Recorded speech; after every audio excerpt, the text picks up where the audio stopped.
Hare Krishna. The obligation to endure gives us the right to know. When, suppose we were taking a medicine and it had some side effects, but if the pharmacist selling the medicine told us, oh, there is no need to read about the side effects of the medicine, just take the medicine. Now we would say, no, if that medicine is going to go into my body, it is I who will have to bear the consequences. And I need to know what the consequences are.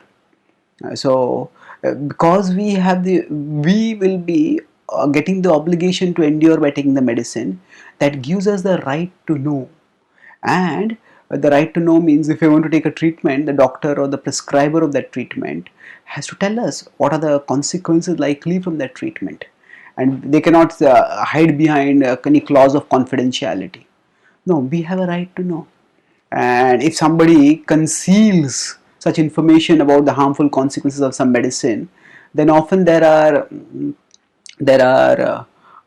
whistleblowers. There are people who expose such concealments, and people who are whistleblowers like this, often they are very much appreciated in society because they are giving people knowledge that is important for people, but that was concealed from them. Now, similarly, when we live in material world, the whole materialistic culture around us prescribes that we engage in material, we pursue material pleasures, that they urge us to just live for sensual pleasures. Now, living sensually, living at the materialistic level of reality brings certain consequences with it.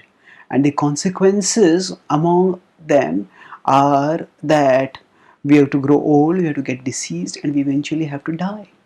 Now we may say everyone has to die. Yes, everyone has to die, whether they be materialists or spiritualists. But those who are spiritualists, because they have cultivated higher spiritual consciousness, so they can transcend bodily sufferings by their absorption in higher spiritual reality.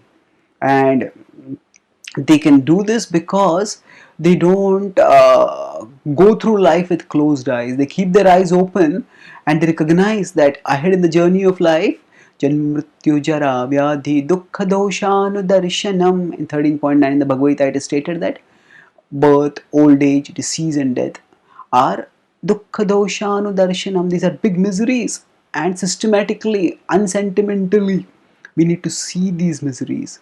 We need to prepare for these miseries. So, when we understand that, okay, this is what material life is going to offer me in the end. This is where I am going to go eventually. When we understand this, then that obligation to endure, which we have by living materialistically, living in material existence, and especially living materialistically in material existence, we have to endure this. And when we understand that we are going to endure this, that obligation to endure gives us the right to know. Right to know what? Okay, what is it that I am buying into? What is it that I have taken up? Is there any alternative to this? And that alternative to this, that is spiritual living. This Bhagavad Gita gives this perception of the deaths, of the evils of birth, old age, disease and death. It mentions this as one of the 20 items of knowledge. And this list of 20 items concludes in 13.11, 13.12, where it states, Adhyatma Jnana Nityatvam Tattva Jnanartha Darshanam. So Adhyatma Jnana Nityatvam, it is understand that spiritual knowledge alone is eternal.